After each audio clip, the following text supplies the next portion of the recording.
রাধে রাধে বন্ধু সবাইকে। আজকে চলে এসেছি আমি একটু ভালোবাসি তোকে আবিরের চিঠিটি নিয়ে। চলো বেশি দেরি না করে চিঠিটা পড়া যাক।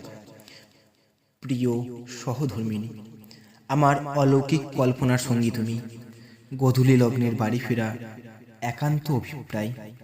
তুমি আমার স্নিগ্ধ সকল সুললিত গন্ধরাজ, পরন্ত বিকালের এক গুচ্ছ বাগান বিলাস। আমার শূন্য হৃদয়ের পূর্ণতা তুমি, ব্যাকুল হৃদয়ের নির্জন নির্মলা।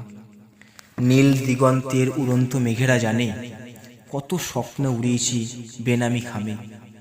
তোমার মায়াবী মুখের পানে চেয়ে ভুলেছি সব যাতনা আনমনে। তোমার ঠোঁটের ওই স্নিগ্ধ হাসি দেখে আমার হৃদয়ের অন্তরালে নির্বিচ্ছন্ন বিক্ষোভ চলে। তুমি আমার অবসন্ন মস্তিষ্কের প্রবলতা, নব্য স্বপ্ন দেখা আত্মস্পহা। তোমাকে হাসাতে চেয়ে বহুবার কেঁদেছি আড়ালে। তুমি আমার অপেক্ষার শেষ প্রহর, 16 বছরের প্রতীক্ষার অমূল্য পুরস্কার। তোমাকে মিথ্যা প্রতিশ্রুতি দিইনি, আমি দিয়েছি আবিরের বহু স্বীকৃতি। আমি তোমাকে ভালোবেসেছি, ভালোবাসি, আর আমৃত্যু ভালোবেসে যাব। ইতি তোমার আকাঙ্ক্ষিত স্বামী। এটুকুই আবিরের চিঠি ছিল তার প্রিয় সহধর্মীকে লেখা। চলো টাটা, রাধে রাধে, রাধে রাধে, রাধে রাধে।